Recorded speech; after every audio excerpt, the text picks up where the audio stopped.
Welcome back to our class. Chapter 14 Exchange Networks, Guilds, Merchant Lineages, Items of Trade and Commercial Tax, Urbanization, North India during 300 to 1300 CE. Here we are going to discussing about the trade, marketplace and urban centers in North India during 300 to 650 AD. India's robust trade with the Roman world appear to have diminished after around 250 AD, possibly due to the reduced Western demand for Indian goods and decline in trade volume. The collapse of Kushana Empire around 262 AD could have also played a role in reducing external trade in North India. However, these changes in this trade landscape should not necessarily indicate the significant crisis in domestic and regional trade within India and North India. A D 250 ഇന്ത്യയുമായിട്ടുള്ള റോമക്കാരുടെ വ്യാപാരത്തിൻ്റെ അളവ് ക്രമാതീതമായി കുറഞ്ഞുകൊണ്ടിരുന്നു എന്നുള്ളതാണ്. അതിന് പല കാരണങ്ങളുണ്ടായിരുന്നു. ഒന്ന്, പാശ്ചാത്യർക്ക് Indian ഗുഡ്സിനോടുള്ള താല്പര്യം കുറഞ്ഞു വന്നു എന്നുള്ളതാണ്. രണ്ടാമത്, 262 കൂടി കുശാന സാമ്രാജ്യത്തിൻ്റെ തകർച്ച ഒരു പ്രധാന കാരണമായി വന്നു. എന്നിരുന്നാലും ഇന്ത്യക്കകത്ത്, നോർത്ത് ഇന്ത്യയും സൗത്ത് ഇന്ത്യയിലൊക്കെ ആയിട്ട് ഇന്ത്യക്കകത്തെ റീജിയണൽ ഡൊമസ്റ്റിക് ട്രേഡിന് ഇതൊന്നും യാതൊരു തരത്തിലും ബാധിച്ചിരുന്നില്ല എന്ന് പരിഗണിക്കാവുന്നതാണ്. Our first topic about merchants. The renowned lexicographer Amarasimha defined trade as an exchange of goods through buying and selling, which is known as Kraya Vikraya. അമരസിംഹം, നമുക്കറിയാം, അമരസിംഹൻ തൻ്റെ അമരകോശം എന്ന് പറയുന്ന പുസ്തകത്തിൽ, ഇതൊരു വ്യാകരണ ഗ്രന്ഥമാണ്, ഈ വ്യാകരണ ഗ്രന്ഥത്തിൽ അദ്ദേഹം പറഞ്ഞിട്ടുണ്ട്, ട്രേഡ് എന്ന് പറഞ്ഞാൽ സാധനങ്ങൾ വിൽക്കുകയോ വാങ്ങുകയോ ചെയ്യുകയാണ്. സംസ്കൃതത്തിൽ അതിനെ ക്രയവിക്രയം എന്ന് പരാമർശിക്കുന്നുണ്ട്. As before, the general traders are called Vanik, very rich merchants were called Sreshti, and caravan traders are called Satavahas. They were continued to be active this period. 300 മുതൽ എ ഡി 650 വരെയുള്ള ഈ കാലഘട്ടത്തിൽ വ്യാപാരികളെ നമുക്ക് 3 വിഭാഗങ്ങളായി തന്നെ പരിഗണിക്കാവുന്നതാണ്. വണിക് എന്നറിയപ്പെടുന്ന സാധാ കച്ചവടക്കാർ, ശ്രേഷ്ഠി എന്നറിയപ്പെടുന്ന റിച്ച് മെർച്ചൻസ് അല്ലെങ്കിൽ മണി ലെൻഡേഴ്സ്, ബാങ്കേഴ്സ്, സാർത്തവാഹകാസ് എന്നറിയപ്പെടുന്ന കാരവാൻ ട്രേഡേഴ്സ്, ഇവരൊക്കെ ഈ കാലഘട്ടത്തിൽ ഉണ്ടായിരുന്നു. Following the strict varna code could be assigned the status of Vaishya. വർണ്ണ വ്യവസ്ഥ, ചാതുർവർണ്ണ്യം എന്ന് പറയുന്ന വ്യവസ്ഥ നിലവിലുണ്ടായിരുന്ന, കാസ്റ്റിസം ഉണ്ടായിരുന്ന കാലഘട്ടം തന്നെയാണ്. അതുകൊണ്ട് തന്നെ വൈശ്യ വിഭാഗമായിരുന്നു ട്രേഡേഴ്സായിട്ട് പരിഗണിക്കപ്പെട്ടിരുന്നത്. എന്നാൽ അത് കൃത്യത ഉള്ള ഒന്നും ആയിരുന്നില്ല. അതിന് വ്യത്യാസങ്ങൾ ഉണ്ടായിരുന്നു. ഈ ചാതുർവർണ്ണ്യത്തിൻ്റെ വസ്തുതയ്ക്ക് വൈശ്യ വിഭാഗം മാത്രമല്ല ട്രേഡ് ചെയ്തിരുന്നത്, പക്ഷെ ട്രേഡേഴ്സിന് സാധാരണയായിട്ട് വൈശ്യായിരുന്നു വ്യാപാരികൾ എന്നറിയപ്പെട്ടിരുന്നത്. Thus two merchant brothers, Pragudi Varma and Achala Varma, appear in an inscription of 466 AD, the time of Skandagupta, as a pious donors to a sun temple at Indrapura in modern Indore. ഒരു ഇൻസ്ക്രിപ്ഷനിൽ 466 അടയാളപ്പെടുത്തിയിട്ടുള്ള സ്കന്ദഗുപ്ത കാലഘട്ടത്തിൽ, സ്കന്ദഗുപ്തൻ ഭരിച്ചിരുന്ന കാലഘട്ടത്തിൽ അടയാളപ്പെടുത്തിയിട്ടുള്ള ഒരു ഇൻസ്ക്രിപ്ഷനിൽ ഇപ്രകാരം പറയുന്നുണ്ട്: 2 സമ്പന്നരായ വ്യാപാരികൾ brothers ആയിരുന്നു അവര്. ഭൃഗൂതിവർമ്മൻ എന്നും അചലവർമ്മൻ എന്നുമായിരുന്നു അവരുടെ പേര്. ഇവർ രണ്ടുപേരും ഇന്ദ്രപുരയിലെ സൺ ടെമ്പിളിന് ക്യാഷ്, പണം ഡൊണേറ്റ് ചെയ്തതായിട്ട് സൂചിപ്പിക്കുന്നുണ്ട്. എന്താണ് ഇവിടെ പ്രത്യേകത എന്ന് ചോദിച്ചാൽ, they were of Kshatriya origin, hence described Kshatriya Vanik. ഈ രണ്ട് പേരും ക്ഷത്രിയരായിരുന്നു. അതുകൊണ്ട് തന്നെ അവരെ വിശേഷിപ്പിച്ച് ക്ഷത്രിയ വാണിക് എന്നാണ്. അപ്പോൾ മുകളിൽ പറഞ്ഞു വൈശ്യ വിഭാഗം മാത്രമല്ല വ്യാപാരികളായിട്ടുണ്ടായിരുന്നത്, അല്ലാത്തവരും ഉണ്ടായിരുന്നു. Such violation of strict varna code neither brought them any disrepute nor any their donation unacceptable to the shrine. അപ്പോൾ വർണ്ണ ചാതുർവർണ്ണയത്തെ ലംഘിക്കുന്ന തരത്തിലുള്ള പ്രവർത്തനങ്ങളാണ് ഇവിടെ നടന്നത്. എന്നിരുന്നാലും ക്ഷത്രിയരായിരുന്നു ഇവരെങ്കിലും യുദ്ധം ചെയ്യാൻ വിധിക്കപ്പെട്ടവരും ഭരിക്കാൻ വിധിക്കപ്പെട്ടവരൊക്കെയാണ്, രാജവംശത്തിൽ വരുന്നവരാണ്. ഇവർ വ്യാപാരികളാവാൻ പാടില്ല. പക്ഷെ ഈ പറയുന്നവർ വ്യാപാരം ചെയ്തിരുന്നു, വ്യാപാരികളായിരുന്നു. അപ്പോൾ ചാതുർവർണ്ണയത്തിന്റെ നിയമങ്ങളെ തെറ്റിച്ചു എങ്കിലും അതിന്റെ ഫലമായിട്ട് അവിടെ കലഹങ്ങളൊന്നും ഉണ്ടായിട്ടില്ല. ഇവര് നൽകിയിട്ടുള്ള ഡൊണേഷൻ ഒരിക്കലും സ്വീകരിക്കാതിരുന്നിട്ടുമില്ല. അപ്പൊ ഇങ്ങനെയൊക്കെ ഉണ്ടായിരുന്നു ആ കാലഘട്ടത്തിൽ. 3 സച്ച് വാണികാസ്. ഇതേപോലെ 3 മറ്റു വാണിക ആളുകളെ കുറിച്ച് പറയാനുണ്ട്. ശക്തിനാഗ, കുമാരനാഗ, സ്കന്ദനാഗ, ഇങ്ങനെ 3 വ്യക്തികൾ. They patronize another sun temple in the present eastern part of Madhya Pradesh. മധ്യപ്രദേശിന്റെ ഈസ്റ്റ് ഭാഗത്തുള്ള ഒരു സൂര്യക്ഷേത്രത്തിലേക്ക് ഇവരും ഇപ്രകാരം തങ്ങളുടെ വ്യാപാരത്തിൽ നിന്ന് ലഭിച്ചിട്ടുള്ള ഒരു പങ്ക് നൽകി എന്ന് സൂചിപ്പിക്കുന്നുണ്ട്. They appear in the early 6th century in not the Ganga Valley but in the ancient territory of Dhala. ജബൽപൂരിനടുത്തുള്ള ധാല എന്നുള്ള പ്രദേശത്തെ വ്യക്തികളാണ് ഇവർ. ഇവർ ഗംഗാ ഡെൽറ്റയുമായി ബന്ധമുള്ള ആളുകളൊന്നുമല്ല, ഒരു ഫോറസ്റ്റ് ട്രാക്റ്റുമായി ബന്ധമുള്ള ആളുകളാണ്. From the 2 inscription of early 6th century from the same area figure a merchant and craftsman. അപ്പോൾ ഈ 2 ഇൻസ്ക്രിപ്ഷനിലും 6-ാം നൂറ്റാണ്ടോട് കൂടിയുള്ള ഈ 2 ഇൻസ്ക്രിപ്ഷനിലും ഇതേ ഏരിയയിൽ നിന്നുള്ള വ്യാപാരികളെയും സൂചിപ്പിക്കുന്നുണ്ട്, ക്രാഫ്റ്റ്മെനെയും സൂചിപ്പിക്കുന്നുണ്ട്. സോ ദീസ് ഇൻസ്റ്റൻസസ് സ്പീക്കേഴ്സ്, ഈ തെളിവുകളിൽ നിന്ന് നമുക്ക് എന്താ മനസ്സിലാവുന്നത്? The active presence of merchants not merely in the Ganga valley but also relatively isolated region of central India. Ganga വാലിയിൽ മാത്രമായിരുന്നില്ല മെർച്ചൻസ് ഉണ്ടായിരുന്നത്. റിമോട്ടഡ് ആയിട്ടുള്ള സെൻട്രൽ ഇന്ത്യയുടെ ഇന്ത്യയുടെ മധ്യ ഇന്ത്യയുടെ ഐസൊലേറ്റഡ് ആയിട്ടുള്ള ഒറ്റപ്പെട്ട ഭാഗങ്ങളിലും വ്യാപാരികൾ ഉണ്ടായിരുന്നു എന്ന്. Following the profession of the merchant was in common that the hero of the famous drama Mrichagadikam, Charudatta, was the trader, the born in Brahmana family. ഈ കാലഘട്ടത്തിലെ ഒരു പ്രസിദ്ധമായ നാടകമാണ് മറ്റൊന്നായി നമുക്ക് റെഫറൻസ് ആയിട്ട് സൂചിപ്പിക്കുന്നത്. മൃച്ഛകടികം എന്ന് പറയുന്ന നാടകത്തിലെ ചാരുദത്തൻ എന്ന് പറയുന്ന കഥാപാത്രം ഒരു വ്യാപാരിയാണ്, ഒരു ബ്രാഹ്മണ കുടുംബത്തിൽ ജനിച്ച ഒരു വ്യക്തിയാണ് അദ്ദേഹം. അപ്പൊ അദ്ദേഹത്തെ പരാമർശിക്കുന്നത് സാർത്തവാഹ എന്നാണ് പരാമർശിക്കുന്നത്.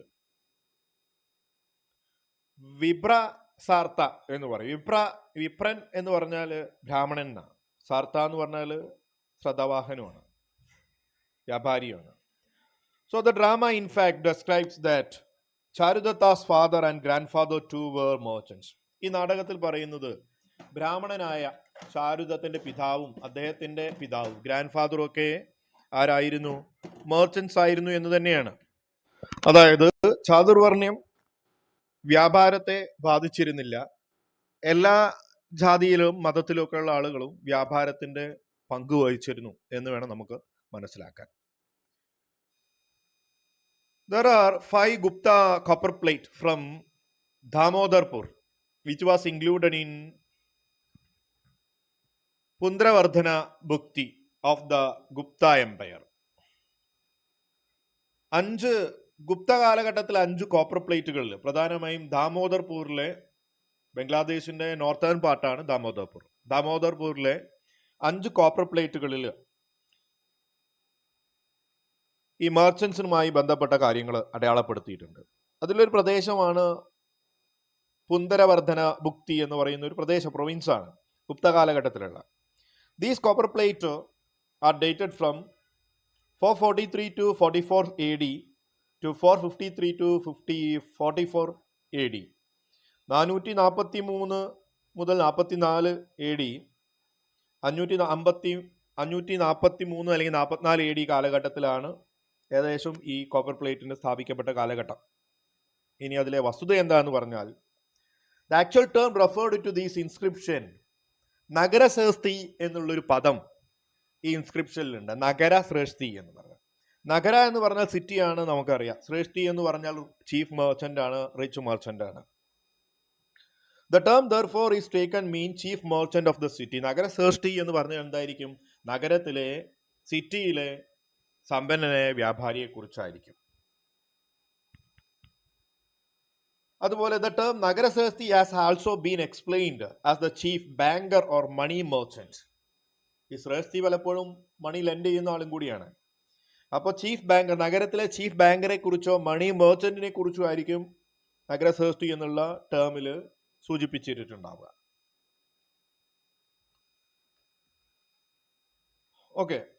The district administrators was distinct officer. ഇനി ഈ കാലഘട്ടത്തിൽ ഇതേ ഇൻസ്ക്രിപ്ഷനിൽ സൂചിപ്പിച്ച മറ്റൊരു കാര്യമാണ് ഡിസ്ട്രിക്ട് അഡ്മിനിസ്ട്രേറ്റേഴ്സിനെ കുറിച്ച്. ഡിസ്ട്രിക്ട് അഡ്മിനിസ്ട്രേറ്റിംഗ് ഓഫീസ് അദ്ദേഹത്തെ പ്രൊവിൻഷ്യൽ ഗവർണറായിട്ട് നിയമിച്ചിരുന്നു എന്നാണ്. പ്രൊവിൻഷ്യൽ ഗവർണറായിട്ട്. അത് നൽകിയിരിക്കുന്ന പേര് ഉപരിക മഹാരാജ എന്നാണ്. ഉപരിക മഹാരാജ, പ്രൊവിൻഷ്യൽ ഗവർണർ. പ്രദേശം പുന്തരവർദ്ധന ഭക്തി എന്ന് പറയുന്ന പ്രദേശത്തെ പ്രൊവിൻഷ്യൽ ഗവർണറായിട്ട് ഒരു വ്യക്തിയെ നിയമിച്ചിട്ടുണ്ട് എന്നാണ്. പ്രത്യേകിച്ചും അത് ആ ഇതിൽ വരുന്ന ആരാണ്? അഡ്മിനിസ്ട്രേറ്റീവിൽ വരുന്ന ആരാന്ന് ചോദിച്ചാൽ നഗരശ്രേഷ്ഠി തന്നെയാണ് അഡ്മിനിസ്ട്രേഷനിൽ വരുന്നത്. ഈ ഗുപ്ത കാലഘട്ടത്തിലെ ഒരു ഇൻസ്ക്രിപ്ഷൻ ആണത്. Nagarashreshthi and sarthavaha the other hand were not salaried officers in Gupta period. ഗുപ്ത കാലഘട്ടത്തിൽ, പ്രത്യേകിച്ച് ഈ ബംഗാളിലൊക്കെ, ഈ ഗുപ്ത നോർത്തേൺ ബംഗാളിൽ ഗുപ്ത കാലഘട്ടത്തിലെ ഈ നഗരശ്രേഷ്ഠി എന്നുള്ള പദവി ഒരിക്കലും ഒരു ഗവൺമെന്റ് സാലറി ലഭിക്കുന്ന ഒരു സാലറീഡ് ഓഫീസർ ആയിരുന്നില്ല എന്നും പരാമർശിക്കുന്നുണ്ട്. The leaders of the merchant association held such significance that they were regarded the members of district board. അപ്പൊ മെർച്ചന്റ്സിന്റെ കൂട്ടായ്മകളിൽ നിന്ന് ചില ആളുകൾക്ക് ഇത്തരത്തിലുള്ള പദവികളും സ്ഥാനമാനങ്ങളും ഒക്കെ ലഭിക്കാറുണ്ട്. പക്ഷെ അവരൊക്കെ എന്താണ്? Without being employees of the state. സ്റ്റേറ്റിന്റെ വിത്തൗട്ട് ബീയിങ് പെയ്ഡ് എംപ്ലോയീസ് ആണ്. സ്റ്റേറ്റിന്റെ സാലറി വാങ്ങുന്ന തൊഴിലാളികളല്ല, പക്ഷെ പൊസിഷൻ ഉണ്ടായിരിക്കും എന്നുള്ളതാണ്. Okay. However, the significant role of merchant often collaboration with the craftsmen. ഇനി വ്യാപാരികൾക്ക് ക്രാഫ്റ്റ്മെനുമായിട്ട് ബന്ധങ്ങളുണ്ടായിരുന്നു. ആ ബന്ധം എന്ന് പറയുന്നത് വെറും ബന്ധമല്ല, പല കാര്യങ്ങൾക്ക് വേണ്ടി അവരെ പരസ്പരം സഹായിച്ചുകൊണ്ടാണ് നിലകൊണ്ടിരുന്നത്. അതിന് എക്സാമ്പിൾ പറയുന്നത്, as many as 270 seals or sealings have been found in Vaishali in northern Bihar assigned to Gupta period. Gupta കാലഘട്ടത്തിൽ വൈശാലിയിൽ നിന്ന് ഗുപ്തകാലത്ത് നിർമ്മിക്കപ്പെട്ട കുറെ സീലുകൾ നമുക്ക് ലഭിച്ചു. 270ഓളം മുദ്രകളാണ് ലഭിച്ചത്. ഈ മുദ്രകൾ എന്ന് പറയുന്നത് seals belong to professional bodies of merchants and artisans. മെർച്ചന്റ്സിന്റെ, പ്രൊഫഷണൽ മെർച്ചന്റ്സിന്റെയോ ആർട്ടിസാൻസിന്റെയോ സീലുകളാണിവ. ശ്രേഷ്ഠി, സാർത്തവാഹക, കുലിക, നിഗമ എന്നറിയപ്പെടുന്ന ആർട്ടിസാൻസ് അല്ലെങ്കിൽ മെർച്ചന്റ്സ് ബോഡിയുടെ. The term nigama denote professional organisation. ആരുടെ? ശ്രേണി എന്ന് പറയാറില്ലേ? ശ്രേണി എന്ന് പറയുന്ന മുമ്പ് നമ്മൾ പഠിച്ചതാണ്. ആ പ്രൊഫഷണൽ ഓർഗനൈസേഷനായ ശ്രേണിയുടെ മറ്റൊരു പദമാണ് നിഗമ എന്ന് പരാമർശിക്കുന്നത്. നിഗമ. So, it is likely that Vaishali merchants, caravan traders, artisans had their respective professional organization. അപ്പോൾ ഈ ആർട്ടിസാൻസിനും കാരാവാൻ ട്രേഡ്സിനും മെർച്ചൻസിനും ഒക്കെ അവരുടേതായ പ്രൊഫഷണൽ ഓർഗനൈസേഷൻ ഉണ്ടായിരുന്നു. ആ ഓർഗനൈസേഷനുമായിട്ടുള്ള സീലുകളൊക്കെ ഉണ്ടായിരുന്നു എന്നാണ്. Besides there was also another large body as confederation, or federation of professional organization. Professional ഓർഗനൈസേഷൻ്റെ ഒരു ഫെഡറേഷൻ പോലെ ഒരു വലിയ സംഘവും ഉണ്ടായിരുന്നു. അതിന് വിളിച്ചിരുന്നത് ശ്രേഷ്ഠി സാർത്ഥവാഹക കുളിക നിഗമ എന്ന് പറഞ്ഞിട്ടുള്ള ഒരു പേരായിരുന്നത്. അതായത് ഒരു ലാർജ് ബോഡിയാണ്, a federation of professional organisation എന്ന രീതിയിലായിരുന്നു അവർ നിലകൊണ്ടിരുന്നത്. Epigraphic evidences strongly indicate that merchants were organized into their respective guild-like bodies known as ശ്രേണീസ്. അപ്പം നമുക്ക് ഈ തെളിവുകൾ എന്താ കിട്ടുന്നത്? വ്യാപാരികൾ ഓർഗനൈസ്ഡ് ആയിട്ട് അവരുടേതായിട്ടുള്ള ഒരു ഒരു പ്രൊഫഷണൽ ബോഡി ഓർഗനൈസേഷൻ രൂപം കൊള്ളിരുന്നു, ഗിൽഡുകളെ പോലെ തന്നെ. അതിനെയാണ് നമ്മൾ വിളിക്കുന്നത് എന്ത്? ശ്രേണീസ് എന്ന് വിളിക്കപ്പെടുന്നത്. The cooperative character of such bodies particularly emphasized Dharmashastra of Brihaspati and Narada. ഈ ശ്രേണികളുടെ പ്രവർത്തനത്തെക്കുറിച്ച് കൃത്യമായി പരാമർശിക്കുന്ന ഒന്നാണ് ബൃഹസ്പതി ധർമ്മശാസ്ത്ര, നാരദ ധർമ്മശാസ്ത്ര എന്നുള്ളത്. അതിൽ ബൃഹസ്പതി പറയുന്നത് ഇങ്ങനെയാണ്: when A new member was inducted in A ശ്രേണി, ഒരു ശ്രേണിയിലേക്ക്, ഈ കൂട്ടായ്മയിലേക്ക് ഒരു പുതിയ അംഗത്തെ എടുക്കണമെങ്കിൽ അതിന് ചില പ്രോസസ്സ് ഉണ്ട്. There were few process. The first one is kosla എന്നാണ് ഫസ്റ്റത്തെ പ്രോഗ്രാം. കൊസ്ല എന്ന് പറഞ്ഞ test of ascertain his moral character. ഇദ്ദേഹത്തിന് ധാർമ്മിക ബോധമുണ്ടോ എന്നുള്ള പരിശോധനയാണ്. 2, ലേഖാരിയ. ലേഖാരിയ എന്ന് പറയുന്നത് written undertaking new member of abide the rules and regulation of the body. സംഘം മുന്നോട്ട് വയ്ക്കുന്ന, ഓർഗനൈസേഷൻ മുന്നോട്ട് വയ്ക്കുന്ന നിയമങ്ങൾ താൻ പാലിക്കാമെന്ന് ഈ പുതിയ മെമ്പർ എഴുതി നൽകുക എന്നുള്ളതാണ്. 3ാമത്തേതായിട്ട് പറയുന്നത് മധ്യസ്ഥ. മധ്യസ്ഥ എന്ന് പറഞ്ഞാൽ a required presence of a person who knew thoroughly the new member. പുതിയൊരു അംഗത്തെ സംഘത്തിൽ ചേർക്കണമെങ്കിൽ ഈ അംഗത്തെ അറിയുന്ന മറ്റൊരാൾ മധ്യസ്ഥനായി നിൽക്കണം. ഇയാളെ എനിക്കറിയാം എന്ന് നിലവിലുള്ള ഒരു അംഗം പരിചയപ്പെടുത്തിയെങ്കിൽ മാത്രമേ, നമ്മൾ ബാങ്കിലൊക്കെ അക്കൗണ്ട് എടുക്കുന്ന പോലെ, അപ്രകാരമാണ് ശ്രേണിയിലേക്ക് ഒരു അംഗത്തെ ചേർക്കുന്നതിനുള്ള നടപടിക്രമങ്ങൾ ഉണ്ടായിരുന്നത്. Dharmashastra repeatedly emphasises the compactness of the organisation. ധർമ്മശാസ്ത്രത്തിൽ ഈ സംഘടന ശ്രേണിയുടെ പ്രവർത്തനത്തെ കൃത്യമായി വിവരിക്കുന്നുണ്ട്. Each and every member of shreni would ensure equal investment to the organisation. ഈ സംഘത്തിലേക്ക് തുല്യമായിട്ടുള്ള എല്ലാ അംഗങ്ങളും തുല്യമായിട്ടുള്ള നിക്ഷേപങ്ങൾ നൽകണം എന്ന് പറയുന്നുണ്ട്. അതുപോലെ if any member cause harm to the shreni, ശ്രേണിയിലെ ഏതെങ്കിലും അംഗത്തെ മറ്റൊരംഗം ദ്രോഹിക്കുകയാണെങ്കിൽ,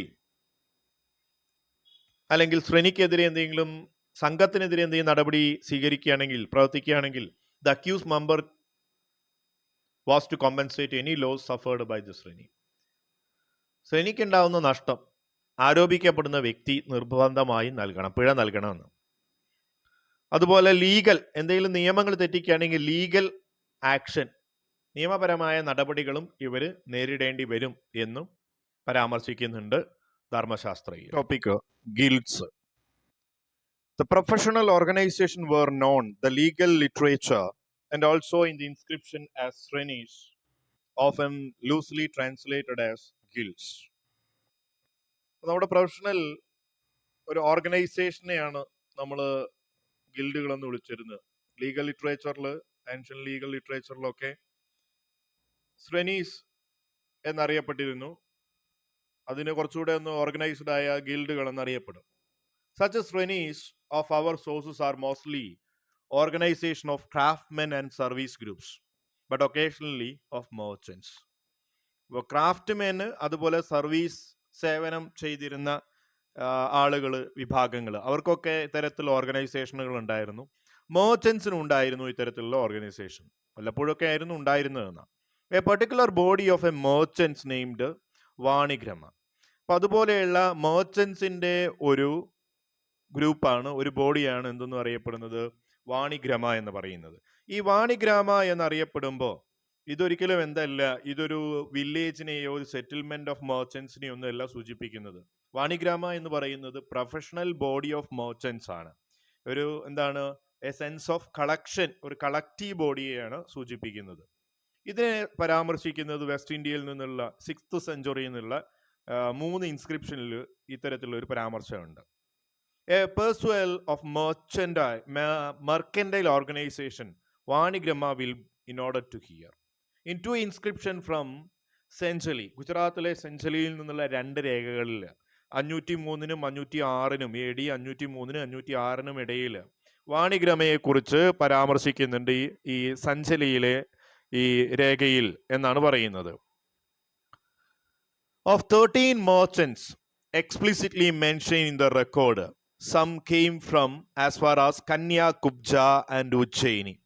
അതുപോലെ ഈ രേഖകളിൽ ഒരു 13ഓളം മേർച്ചൻസ് പുറമെ, അതായത് കന്യാകുബ്ജ അതുപോലെ ഉജ്ജയിനിൽ നിന്നൊക്കെ എത്തിച്ചേർന്നതായിട്ടും ഈ വാണിഗ്രമ രൂപം കൊണ്ടതിനെ കുറിച്ചൊക്കെ ഇതിൽ പരാമർശിക്കുന്നുണ്ട്.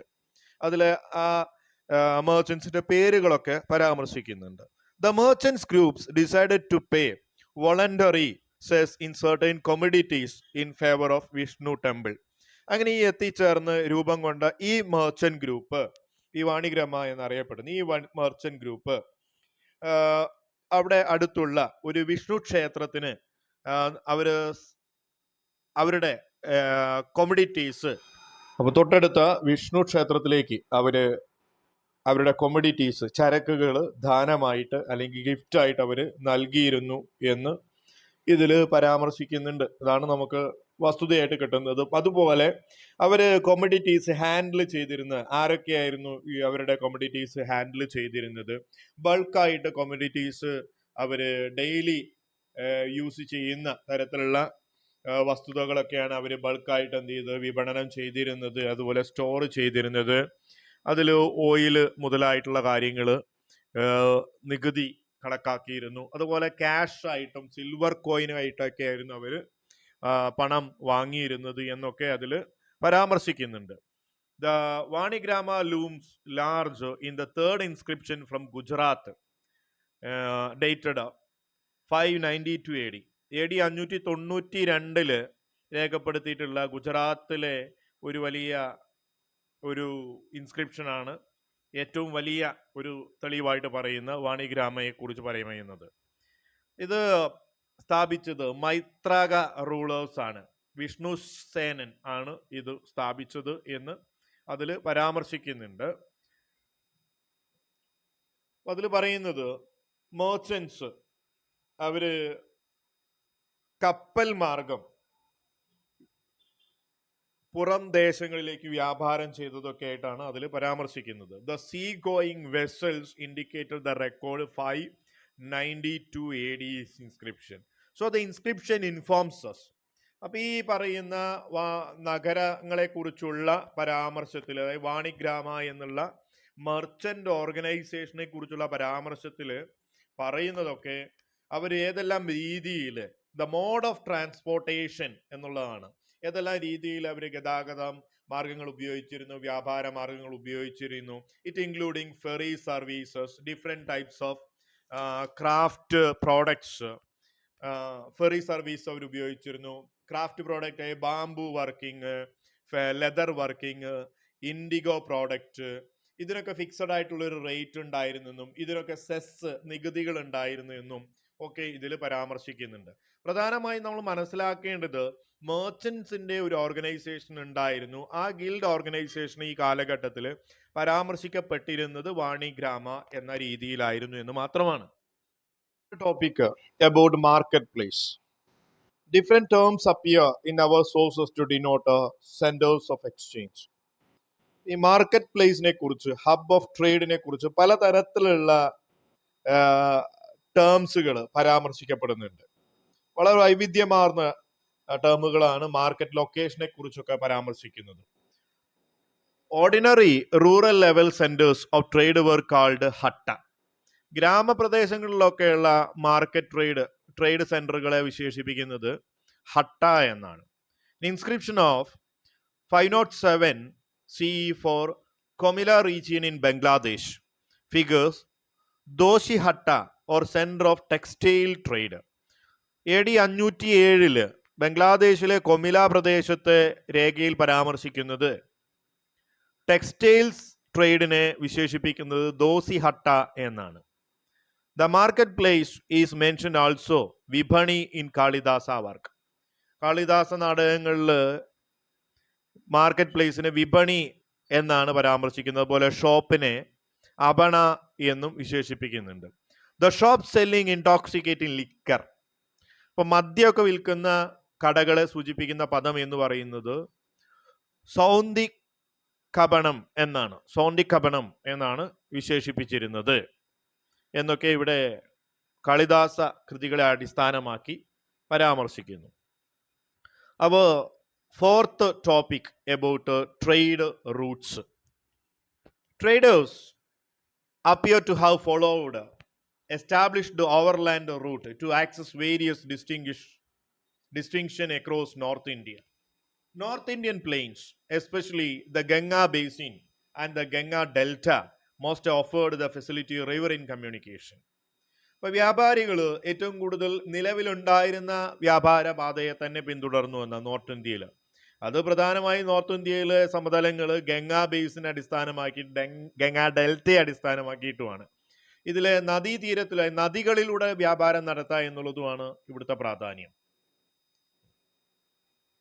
അതുപോലെ the two famous travellers Chinese pilgrims Fahien early 5th century, Huangsang the first half of the 7th century. 5ാം നൂറ്റാണ്ടിന്റെ തുടക്കത്തിൽ ചൈനീസ് സഞ്ചാരിയായ ഫാഹിയാന്റെ വിസിറ്റിങ്ങും 7ാം നൂറ്റാണ്ടിന്റെ മധ്യത്തോടു കൂടി ഹുയാങ്സാങ്ങിന്റെ വിസിറ്റിങ്ങും ഒക്കെ നോർത്ത് ഇന്ത്യയിലെ പ്രദേശങ്ങളെ കൃത്യമായി ഡെമോൺസ്ട്രേറ്റ് ചെയ്യാൻ സഹായിച്ചിട്ടുണ്ട്. Their travel account nonetheless amply bear out the North Indian maintained linkage with the Deccan through 2 corridors.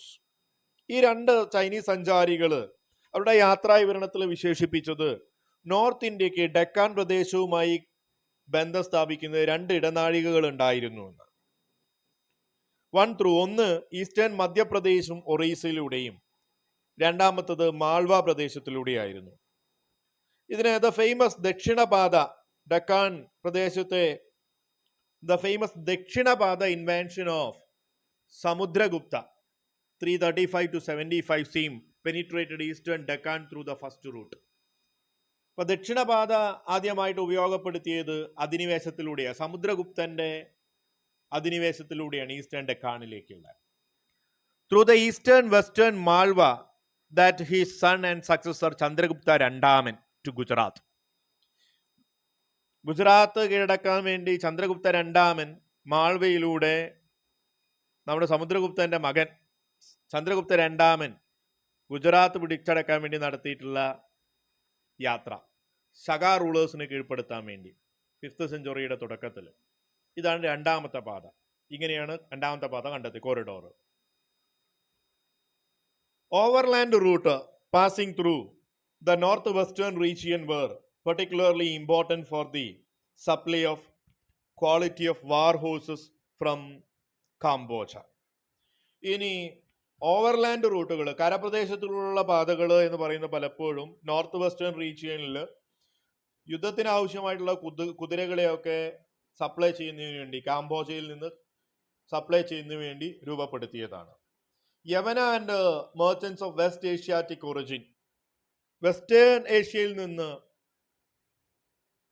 യവനന്മാര് ഒക്കെ നമ്മളെ നാട്ടിലേക്ക് നല്ല കുതിരകളെ കൊണ്ടുവന്നിരുന്നു വിപണനത്തിന്, വ്യാപാരത്തിന് എന്ന് കാളിദാസന്റെ കൃതികളിലും പരാമർശിക്കുന്നുണ്ട്.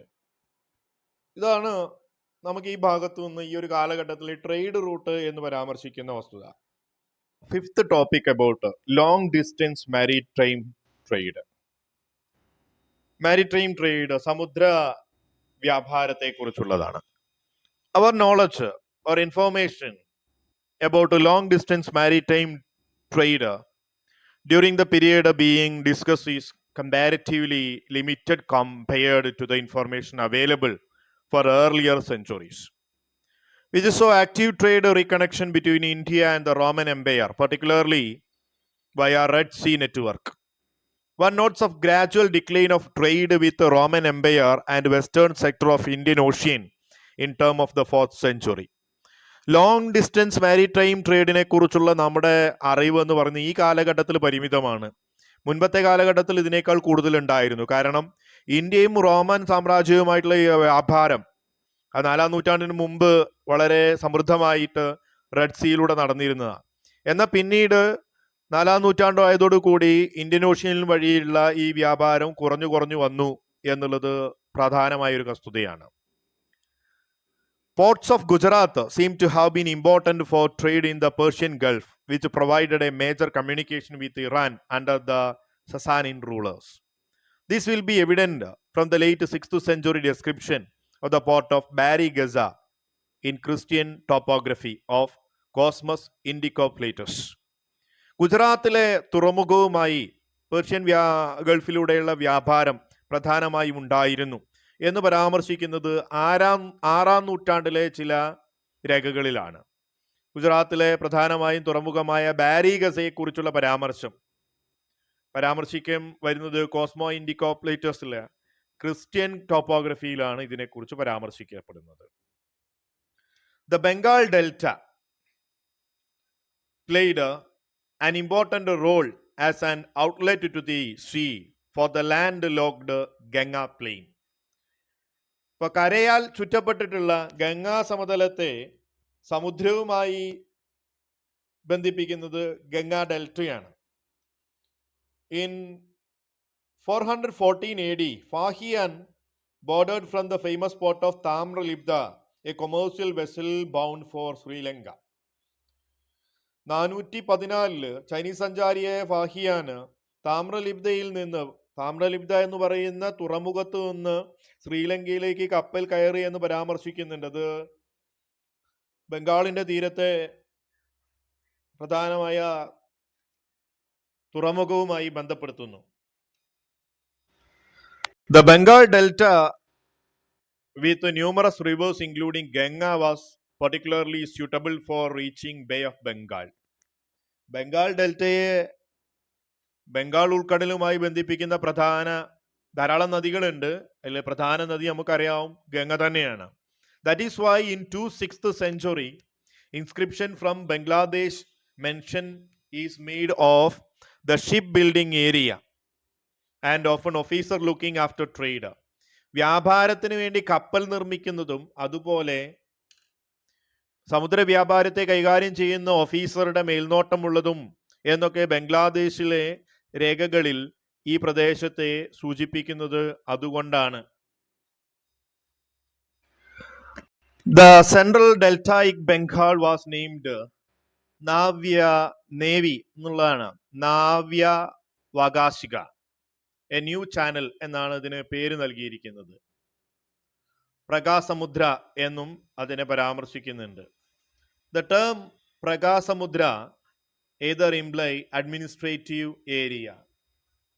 ഒരുപക്ഷെ അതുകൊണ്ട് സൂചിപ്പിക്കുന്നത് എന്തായിരിക്കും? അഡ്മിനിസ്ട്രേറ്റീവ് ഏരിയ എന്നായിരിക്കും. നാവ്യ കാശികയുടെ അഡ്മിനിസ്ട്രേറ്റീവ് ഏരിയ ആയിരിക്കും പ്രകാശിക എന്നുകൊണ്ട് ഉദ്ദേശിക്കുന്നത് എന്നാണ് ഇവിടെ പരാമർശിക്കുന്നത്.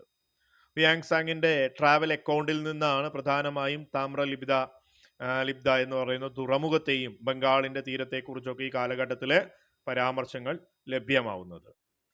നമ്മുടെ 6th ടോപ്പിക് എന്ന് പറയുന്നത് കോയിനേജ് ആണ്. ഈ കാലഘട്ടത്തിലെ നാണയങ്ങളെ കുറിച്ചുള്ള വിവരങ്ങളാണ്. Coins played a vital role as a trade indicator in northern India over the span for 3 centuries. 3 നൂറ്റാണ്ടുകൾ ദീർഘമായി കിടക്കുന്ന ഈ 3 നൂറ്റാണ്ടുകളെ കുറിച്ചുള്ള വ്യക്തമായ വിവരങ്ങൾ നൽകുന്നത് വ്യാപാരത്തിന് കോയിനുള്ള പ്രത്യേകത എന്തൊക്കെ ഈ ഒരു നോർത്ത് ഇന്ത്യയുടെ പിക്ചർ നൽകുന്നത് കോയിൻ തന്നെയാണ്. Then Indian history recognized Imperial Gupta for their remarkable production high quality gold coin. India ചരിത്രത്തിൽ ഒരു പ്രത്യേക സ്ഥാനം ഗുപ്ത സാമ്രാജ്യത്തിനുണ്ട്. കാരണം ആദ്യമായിട്ട് ഉയർന്ന മൂല്യമുള്ള സ്വർണ്ണ നാണയങ്ങൾ പുറത്തിറക്കിയ ഗുപ്ത കാലഘട്ടത്തിലാണ്. which remain noteworthy around 200 years. Superbly executed Gupta gold coin were known initially dinara. തുടക്ക സമയത്ത് ഗുപ്ത ഗോൾഡ് കോയിനെ ദിനാറ എന്നാണ് വിശേഷിപ്പിച്ചിരുന്നത്. പിന്നീട് ചരിത്രം സുവർണ എന്ന് രേഖപ്പെടുത്തി. They were struck on the standard unit of weight 124 grains. അക്കാലത്തെ അളവ് വ്യവസ്ഥത ആയിട്ടുള്ള സ്റ്റാൻഡേർഡ് അളവ് വ്യവസ്ഥ തന്നെയാണ് അതിന് ഉപയോഗപ്പെടുത്തുക. വെയിറ്റ് മെട്രോളജി തന്നെയാണ് ഉപയോഗിച്ചത്. 124 ഗ്രെയിൻസ് ആയിരുന്നു അതിൻ്റെ ഭാരം. കുശാന മെട്രോളജിയുടെ ഒരു തുടർച്ച തന്നെയാണ് ഗുപ്തയുടെയും എന്നാണ്. It was during the region Kumaragupta the first attempt to striking gold coin in Gupta. Gupta കാലഘട്ടത്തിൽ ആദ്യമായി സ്വർണ്ണ നാണയം പുറത്തിറക്കാൻ ശ്രമിച്ചത് 454 വരെ ഭരിച്ച കുമാരഗുപ്തനായിരുന്നു. The heavier suvarna weight standard 144 grains, 144 grains ഭാരമുള്ള സ്വർണ്ണ നാണയം പുറത്തിറക്കിയത്, സ്ട്രൈക്ക് ചെയ്യാൻ ശ്രമിച്ചത് സ്കന്ദഗുപ്തനാണ്. 455 മുതൽ 67 വരെ ഭരിച്ച സ്കന്ദഗുപ്തന്റെ കാലഘട്ടത്തിലാണ്. ഇതിനൊക്കെ ഒരു പ്രത്യേകത ഉണ്ടായിരുന്നു ഈ കാലഘട്ടത്തിൽ എന്നുള്ളതാണ്. ആദ്യമായി സ്വർണ്ണ നാണയം പുറത്തിറക്കിയത് എന്നാണ് നമ്മോട് പറയുന്നത്. Many rulers formerly vassals of Gupta began to issue coins as makers of their overthrowing links to Guptas. ഒരുപാട് ഭരണാധികാരികൾ ഗുപ്ത കാലഘട്ടത്തിലെ ഗുപ്ത രാജാക്കന്മാരുമായി ബന്ധമുള്ളത് കൊണ്ട് തന്നെ ഗുപ്ത കാലഘട്ടത്തിൽ ഇറക്കിയ അതേ നാണയത്തിന്റെ മൂല്യം അല്ലെങ്കിൽ അതേ വെയിറ്റ് സിസ്റ്റം ഫോളോ ചെയ്തുകൊണ്ട് നാണയങ്ങൾ പുറത്തിറക്കിയിരുന്നു. പക്ഷേ പോരായ്മകൾ ഉണ്ടായിരുന്നു. പോരായ്മ എന്ന് പറഞ്ഞാൽ പിന്നീട് ഉണ്ടായ മറ്റ് രാജ്യങ്ങളൊക്കെ പുറത്തിറക്കിയപ്പോൾ, രാജാക്കന്മാരൊക്കെ പുറത്തിറക്കിയപ്പോൾ അതൊക്കെ അതിൻ്റെ low as 37% of gold content. അവരുടെയൊക്കെ സ്വർണ്ണ നാണയത്തിൽ 37% സ്വർണ്ണം ഉണ്ടായിരുന്നുള്ളൂ. പക്ഷെ 100% സ്വർണം കൊണ്ടുള്ള ഗോൾഡ് കോയിൻ പുറത്തിറക്കിയത് അത് ഗുപ്തന്മാർ തന്നെയായിരുന്നു. The commencement of Gupta silver coin production took place during the initial year of the 5th century, coinciding with their subjugation of Gujarat region from western Kshatrapa rulers. ഇനി ഗുപ്ത കാലഘട്ടത്തിൽ വെള്ളി നാണയങ്ങൾ പുറത്തിറക്കിയത് 5ാം നൂറ്റാണ്ടിന്റെ തുടക്കത്തിലാണ്.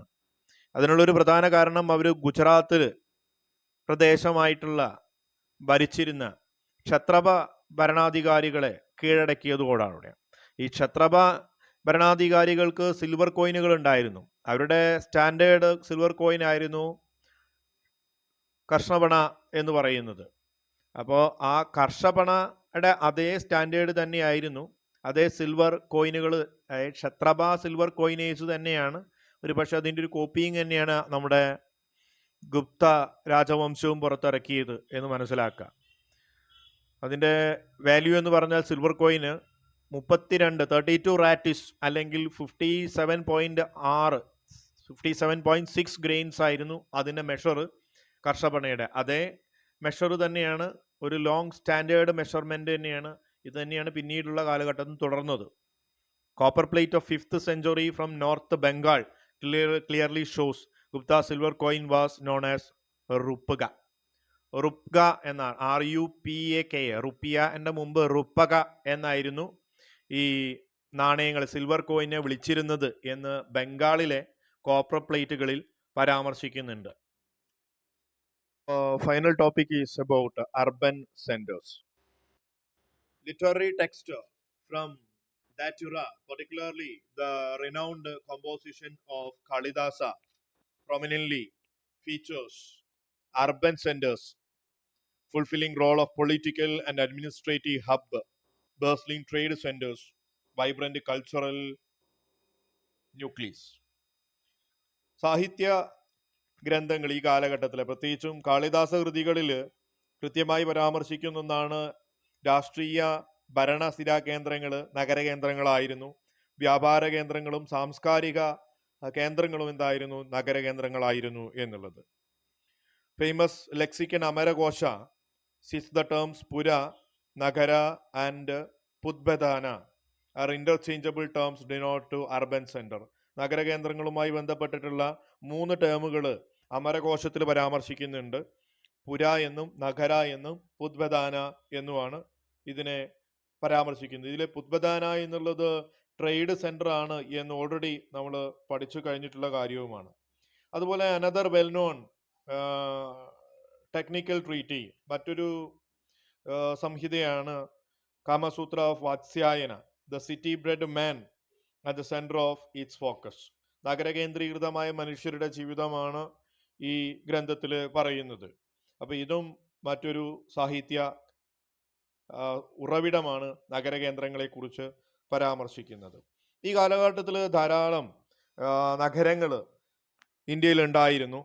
സർവാസ്തി, മധുര, അത്രാഞ്ചികേത, ഖൈരാതി, രാജഗൃഹ, വൈശാലി, ചമ്പ ഇതൊക്കെയായിരുന്നു ഈ കാലഘട്ടത്തിലെ പ്രസിദ്ധമായ നഗരകേന്ദ്രങ്ങൾ.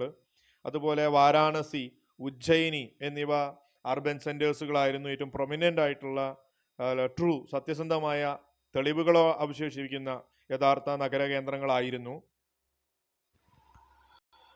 General archaeological material of the Gupta phase 300 to 600 AD are not as rich as Shaka, Kushana, Satavahana phases. AD 300 മുതൽ 600 വരെയുള്ള ഗുപ്ത കാലഘട്ടത്തെക്കുറിച്ചുള്ള വലിയ തോതിലുള്ള ആർക്കിയോളജിക്കൽ മെറ്റീരിയലുകളൊന്നും നമുക്ക് അവൈലബിൾ അല്ല. എന്നാൽ 200 മുതൽ 300 വരെയുള്ള ശക കാലഘട്ടം, കുശാന രാജവംശം, ശതവാഹന കാലഘട്ടത്തിലേക്ക് ധാരാളം തെളിവുകൾ നമുക്ക് ലഭ്യമാണ്. പക്ഷെ അർബൻ ഫാക്ട്സിനെ കുറിച്ച്, ആർട്ടിഫാക്റ്റിനെ കുറിച്ച് ഗുപ്ത കാലഘട്ടത്തിൽ അത്രത്തോളത്തൊന്നും നമുക്ക് ലഭ്യമല്ല എന്നുള്ളത് ഒരു പോരായ്മയാണ്. പിന്നെ അതുമാത്രമല്ല, ഗുപ്ത കാലഘട്ടം ലോങ് ഡിസ്റ്റൻസ് ട്രേഡ് കുറച്ച് കുറവായിരുന്നു. റോമ സാമ്രാജ്യവുമായിട്ടുള്ള വ്യാപാരം പതുക്കെ പതുക്കെ കുറഞ്ഞു വന്നു. ഹൂണന്മാരുടെ ആക്രമണം ഈ ലോങ് ഡിസ്റ്റൻസ് ട്രേഡിന് ഒരു തടസ്സമായി മാറി.